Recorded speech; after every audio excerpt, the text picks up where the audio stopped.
Senhor esteja convosco. Ele está no meio de nós. Proclamação do Evangelho de Nosso Senhor Jesus Cristo, segundo São Mateus. Glória a vós, Senhor.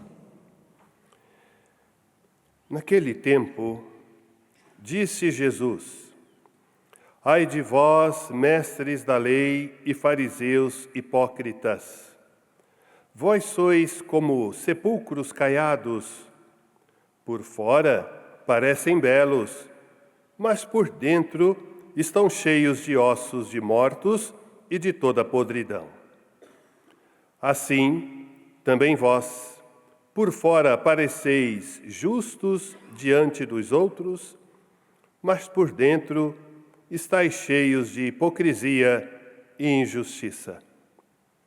Ai de vós, mestres da lei e fariseus hipócritas! Vós construís sepulcros para os profetas e enfeitais os túmulos dos justos e dizeis: se tivéssemos vivido no tempo de nossos pais, não teríamos sido cúmplices da morte dos profetas. Com isso, confessais que sois filhos daqueles que mataram os profetas. Completai, pois, a medida de vossos pais. Palavra da salvação. Glória a vós, Senhor.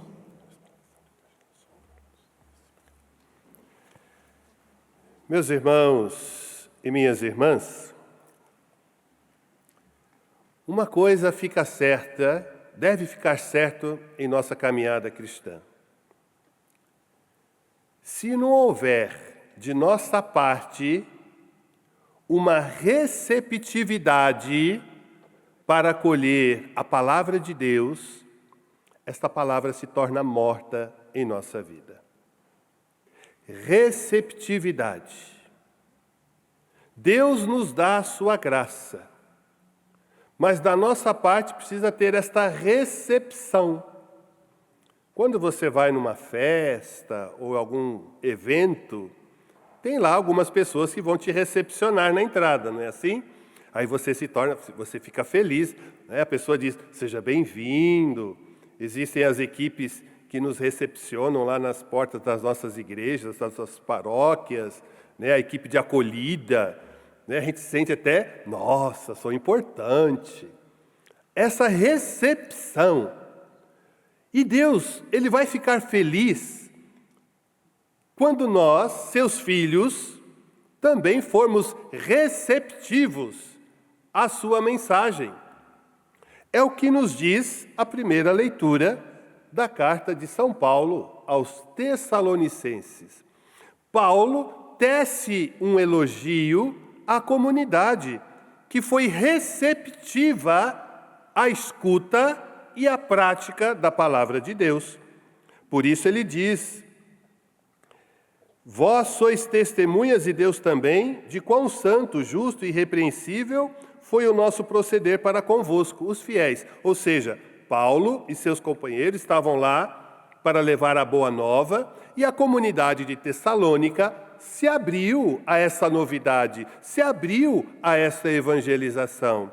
E por isso Paulo diz: bem sabeis que, como um pai a seus filhos, nós exortamos a cada um de vós, e encorajamos e insistimos para que vos comporteis de modo digno de Deus, que vos chama ao seu reino e à sua glória. Por isso, olha o que Paulo diz: agradecemos a Deus sem cessar por terdes acolhido a pregação da palavra de Deus, não como palavra humana, mas como aquilo que de fato é, palavra de Deus.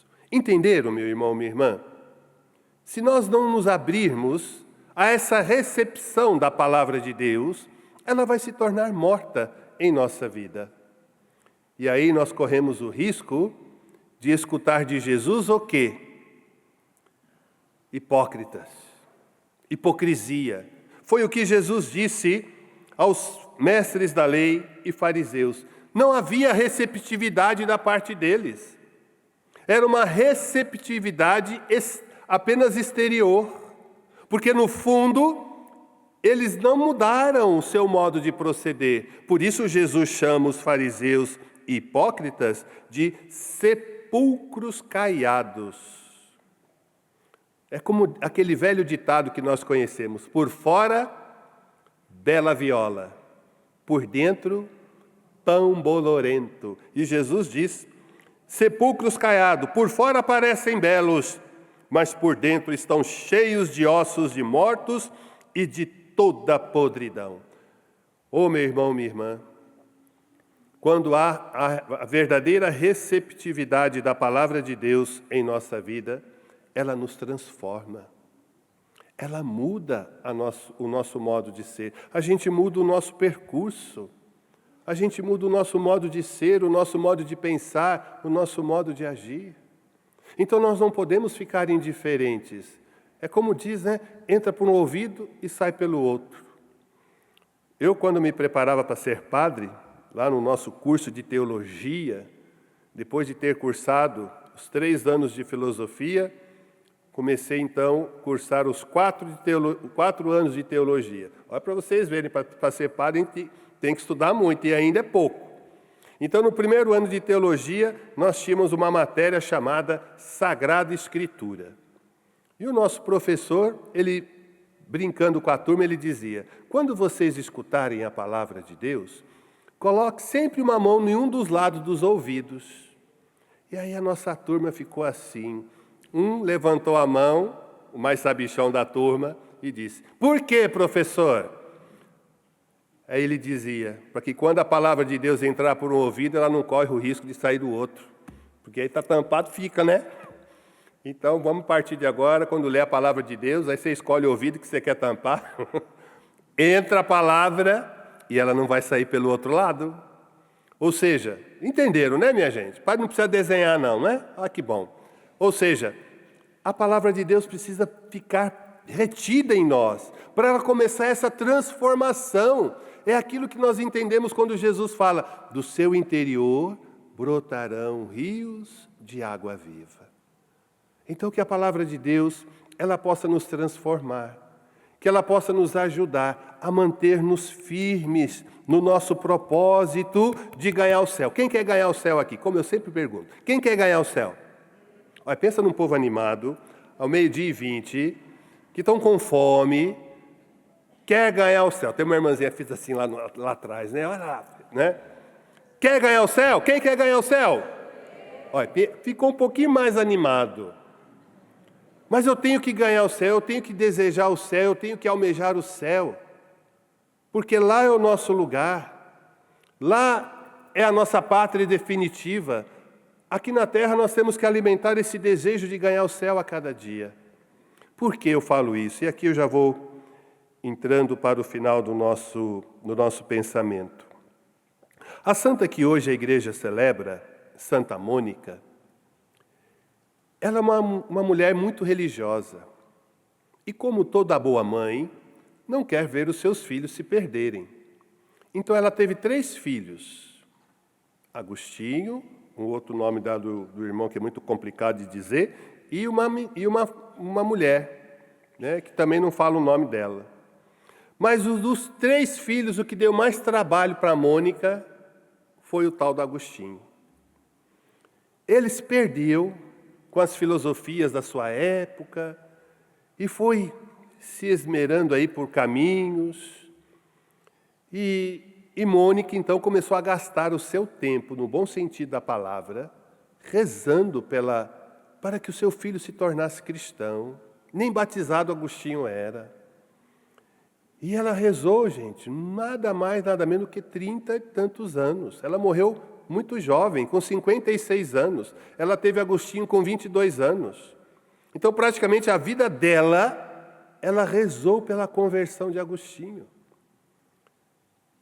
E, resumindo a ópera, já no fim da sua vida, já depois de Agostinho convertido, ele já era padre, se tornou bispo, santo e doutor da igreja, e Mônica dizia: nessa vida agora eu já não quero mais nada, porque eu já vi aquilo que eu queria, ver o meu filho convertido. E no leito de morte, junto ali com Agostinho e o seu irmão, Mônica apenas disse, olha, que eles estavam indo para a terra natal e ela não conseguiu, ela morreu lá na Itália.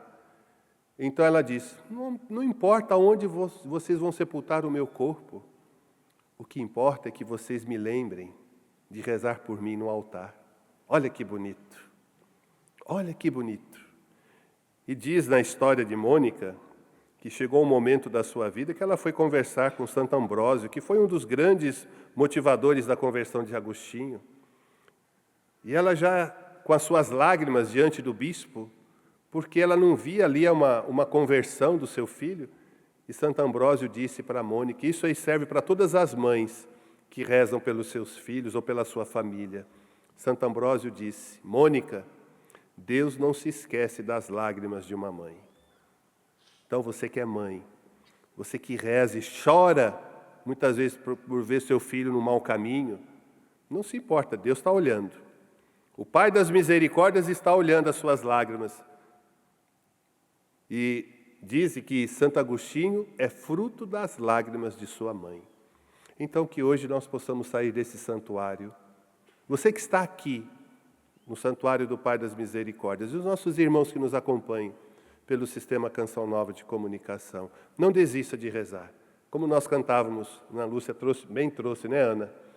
Tudo pode ser mudado pela força da oração. Então reze, meu irmão, minha irmã. Não desista. Não seja egoísta de querer ganhar o céu sozinho. Mas na sua oração, leve os seus consigo para o céu. Porque lá é o nosso lugar.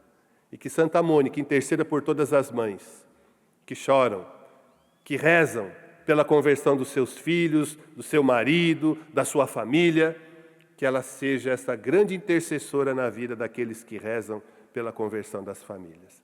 Que vamos pedir essa graça e que, pela intercessão também, né, desta relíquia que está aqui, a irmã Francisca que trouxe, muito obrigado, viu, irmã, pelo mimo que hoje a senhora nos concedeu. Que Deus abençoe, né, que Carlos Acutis continue intercedendo pela senhora, pela sua congregação, por esse o seu ministério, né, de levar essa mensagem de Carlos Acutis para tanta gente. Que Deus abençoe. Obrigado por esta gentileza, por este mimo de Deus hoje aqui no Santuário do Pai das Misericórdias. E não se esqueça, oração, Eucaristia, é o caminho certo para chegarmos no céu. Peçamos ao Senhor esta graça e que Ele nos ajude neste santo propósito. Louvado seja nosso Senhor Jesus Cristo.